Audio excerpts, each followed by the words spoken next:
Hello Cancer, Sun, Moon, Rising, and Venus Signs. Kamusta kayo? Sana po nasa mabuti kayong kalagayan. Welcome back po sa Star Tarot. Kung bago kayo rito, welcome din po kayo. Please subscribe, like, share my videos, and leave me a comment po kung nakaresonate kayo. So, Cancer, timeless reading po ito ha. So, kung kailan nyo po ito mapanood, that's when the messages are meant for you. So, make your dreams real. Yan ang paunang mensahe sa inyo. Okay? Take action. No? Huwag ninyong hayaan na yung mga pangarap ninyo nandyan lang sa isip ninyo or sinusulat nyo lang. Diba? Gawa ninyo ng paraan. Take action. Okay? Para you can bring that dream to reality. Para ma-experience mo kung ano man ang pinapangarap mo. Okay? So, probably din, may mga opportunities na around you and possibilities na oportunidad mo na yon, no? Para gawin mo kung ano man ang gawan mo ng paraan kung ano man ang mga pinapangarap mo. You can siguro take the single step, no, para makalapit ka na doon sa pangarap mo. Take advantage of the opportunities that are around you sa ngayon, diba? So that you can eventually bring your dreams to reality. So we have number 64, Wasp Spirit. Sometimes life is things, no?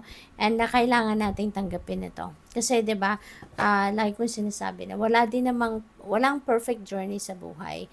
Lahat tayo nakakaranas ng problema, lahat tayo nakakaranas ng frustrations, ng disappointment, lahat tayo dumadating sa puntong nagkakaroon tayo or nakakaranas tayo ng mga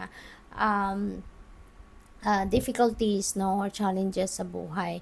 Kaya ito yung reminder sa inyo na sometimes, no, life is things, but that doesn't mean, no, na meron tayong problema, susuko na tayo. It doesn't mean na hindi dumating ang mga gusto natin dumating or gusto nating mangyari, hindi nangyayari. That doesn't mean na susuko na tayo. That's not the end of it. That's not the end of life, diba? It's just the beginning, no? It's just the beginning of a new journey natin na dapat maging matatag tayo, na maging mas magsipag pa tayo, mas magsikap tayo, yung gano'n, no? So, yun, napakagandang reminder para sa inyo. So, what else? Tingnan natin yung ano pa. And Cancer, maraming salamat, no, for supporting my channel. Thank you for subscribing. And if you haven't subscribed yet, subscribe na po kayo. Thank you. So, we have number 14, Beautiful Uncaging. Ayan. So, napakaganda na nito. Kasi parang papalayain mo na din dito yung puso mo. Papalayain mo na din dito yung sarili mo. So, pwedeng ganon. Baka, no, in the past, baka nagkaroon kayo ng hindi magandang sitwasyon sa inyong relasyon, baka nagkaroon dito ng heartache, ng heartbreak, at pwede, no, na kung nandun, nanggaling na kayo sa relationship na sira, nagkahiwalay, mga ganon. At pagkatapos nun siguro, yung bang parang sinara na ninyo yung puso ninyo sa pag-ibig or sinara na ninyo yung puso ninyo sa pagmamahal, o yung ganon, no? But siguro, now, iba na. Diba? Baka napatawad nyo na din yung taong yon, napatawad nyo na din ang sarili ninyo, and ngayon you're opening yourself again, or you're opening your heart again to love. Diba? So, pwedeng ganon. So, enjoy, have fun, no? And congrats. Kasi kumbaga nag-heal na kayo, no? So you're now ready to move on. We have number 34, opening to discovery. Look at that. Opening, 'di ba? So dito, you're opening your heart again, no, to love, and pwede, 'di ba? Gusto mong muli madiskubre kumbaga ang pag-ibig, 'di ba? Kasi nagkaroon ng lamat, no, yung relationship, maaaring nagkahiwalay. Ngayon, maaaring you are definitely heading towards a new relationship, diba? So, ngayon, you are opening yourself and your heart to discovering love again, no? So, yun na napipick up ko dito for some of you. Or, pwede rin, it could be a different scenario. Baka, ang iba din sa inyo rito, baka meron kayong gustong matutunan, maybe you are curious about something, so baka binubuksan mo din yung sarili mo para sa pagdiskubre ng kung ano man ang mga gusto ninyong matutunan.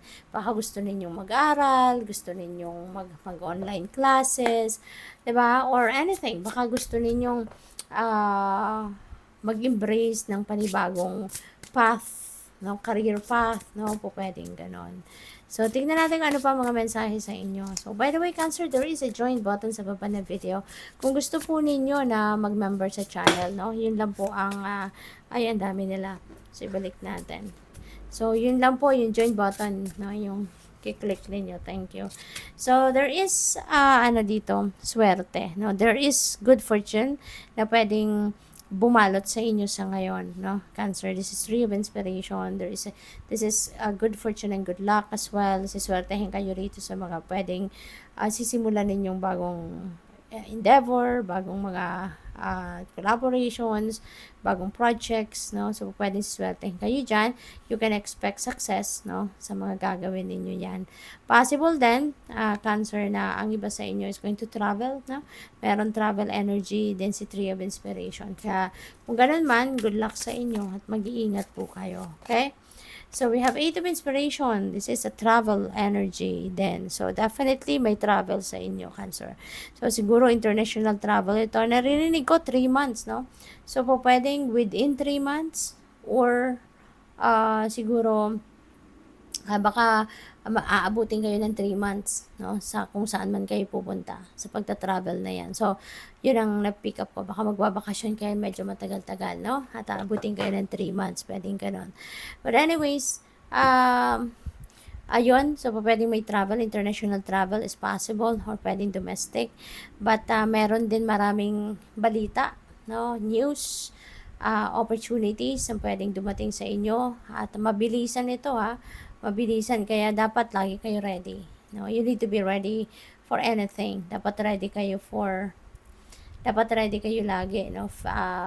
Financially, mentally, emotionally, spiritually, dapat lagi kayo ready for anything, no? Kasi po pwedeng may mga travel dito, no, na baka impromptu, no? Kaya dapat yung mga travel documents niyo dapat lagi ding ready yan, no? Na mapipick up ninyo agad. So, what else? We have Tower. Ayan. So, this is change, no? This is massive change na pwedeng mangyari sa buhay ninyo, Cancer. Po pwedeng yung pagbabagong ito, hindi ninyo to inaasahan, hindi ninyo to pinaghandaan, hindi ninyo ito kagustuhan. This is the universe going to do the favor for you na baguhin ang inyong sitwasyon. So, it could be anything, no? Depende yan sa inyong sitwasyon. Pwedeng sa pamilya, relationship, bahay, tirahan, no? Whatsoever. So, final message ninyo ay Muse of Inspiration. Wow. So, baka mapopromote kayo rito. Baka yung opportunity na to na dadating is promotion. So, or po pwede rin na may pagbabago talaga. Po pwedeng yung change na to na mangyayari is sa inyong career path. You know, baka you are going to embrace now a spiritual career or po pwedeng you are going to put up your own business. 'Di ba? Magiging CEO na kayo, baka hindi na kayo magtatrabaho na as an employee.